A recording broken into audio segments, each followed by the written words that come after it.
është dënuar tashmë bashkëpunëtori më i afërt i Sarkozys, që ishte asaj kohe ministri i Brendshëm, që ishte asaj kohe shef kabinetit Sarkozys, ishte asaj kohe drejtori i përgjithshëm i Elizes. Ai është dënuar. Sot Sarkozia me dy vendime. Një vendim që thotë që nuk ka bërë korrupsion. Domethënë që për Sarkozyn drejtësia nuk arriti dot të provojë që ka marrë para nga Kadhafi, por e dënon për qëllimin, pra për bashkëpunim në një rrjet kriminal. Pra, tani akuza që ka... Do të kuptuar nuanca. Pra, shumë mirë. Sepse edhe ne po bëjmë pak lëmë tani. Sarkozy, çfarë akuze dënohet? Thon akuza e saktë, si është akuza për cilën shpallet fajtori Sarkozy? Imagjino 2 veta, ose 3 veta, bashkë krijon një rrjet kriminal. Për të vjedhur diçka ose për të fshirë diçka, s'ka rëndësi, për bërë një krim financiar. Këto 3 vetat, konspiracion, që bashkuar për të bërë këtë plan. Si është termi? Në frëngjisht e kam asociacion de malfaiteurs, pra bashkim keqbërësish. Në shqip do themi rrjet kriminal. Pra tani, Sarkozy po akuzohet për pjesë e grupit të rrjetit kriminal?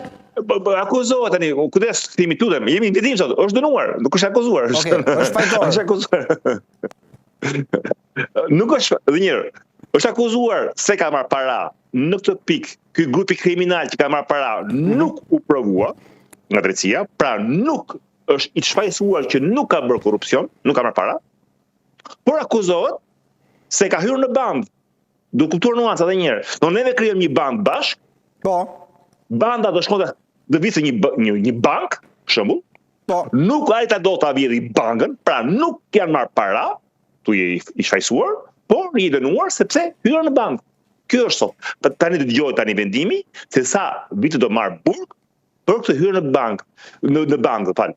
Në këtë rast prokuroria ka kërkuar 70 burg, Kodi penal parashikon 10 vjet burg. Presim tani se çfarë do thotë gjithsesi, gjykatësia që përgjigjon mendimin. Sarkozia nuk arrestohet, edhe sikur dënohet tashmë në këtë moment nuk është se përfundon burg apo jo. Shkon. Po këtë janë historira që Kurdesi do vazhdoj gjyqi sepse mund të shkojë në Strasburg. Është gjykata e lartë, është kasacioni, pastaj Strasburgu. Kështu është, po domethënë po një herë është diçka domethënë që këto 13 vjet, 14 vjet ja kanë fshirë komplet kujtimin francezëve të president Sarkozys. Kjo është, ajo që mbetet është kjo. Dosjet e akuzave korruptive, se kjo është dosja e dytë. Ka dhe edhe sa procese tjera ka? Pornares, Orealit, ka dhe 2 procese tjera. Genc, faleminderit për këtë koment. Nëse ke gjë përshtuar për këtë çështje, sepse duhet kaloj te temat për cilët do presim. Presim. Nëse ka zhvillime, lutem na informoj më njëherë. Ndërkohë, qëndrojmë prapë sërish në Francë, Genc, njoja e Palestinës.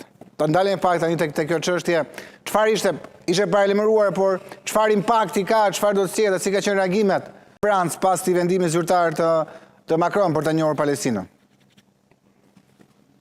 Që Francë është ndarë, siç është ndarë politika franceze e majtë e djathtë, edhe kjo do ndahet sigurisht, e majta është pro, e djathta është kundër, kështu që nuk ka por Franca nuk ka sot një qeveri, sepse pikërisht çka që ndar opinioni, kjo ndarë opinionit francez është në të pikë, kështu që nuk është për bazë ajo, nuk është çfarë mendon Francë, edhe një herë. Cili është shef atë. Duhet ditë se gjëra, Franca ka bashkësinë komunitetin më të madh hebrej në Evropë. 500.000 hebrej janë në Francë. Ka po ashtu dhe komunitetin më të madh musliman në Evropë. Që i bie që Franca prekosh nga De Gaulle. Gjithmonë Franca ka patur një politikë të ekuilibruar. Çdo president francez, sot Macron është i shtatë sot që ka De Gaulle? I shtatë po, për jashtë. Të gjitha presidentë që nga De Gaulle, vdekja e Macronit sot, të gjitha e kanë këto udhëfyes, një politikë franceze e ekuilibruar për lindjen e mesme. Domethënë, edhe për Palestinës, edhe për Izraelit.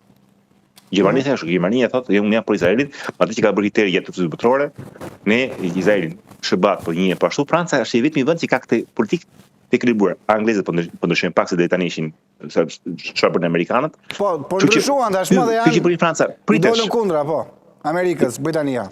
Ndryshuan.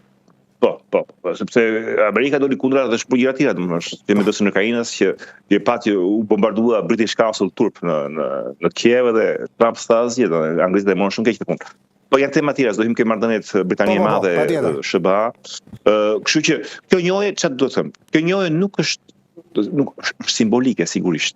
Por kjo njohje ka të paktën dy gjëra. E para, në aspektin francez sot, aty që thot Macroni thot, që unë me këtë njohje mbase mund të lejoj, mund të mundësoj lirimin e pengjeve aty ku Netanyahu dështoi. Dhe kjo që është duket paradoksale, sepse pikërisht Netanyahu e akuzon Macronin që me këtë njohje të Palestinës ti përkundazi ti bën dhurat Hamasit. Jo, thot Macroni, unë bëj të kundërt. Pse thotë? Sepse ti Netanyahu i thot, nuk ke asnjë projekt politik, ti thua Hamasit, do më ndërzosh penget, do të vras.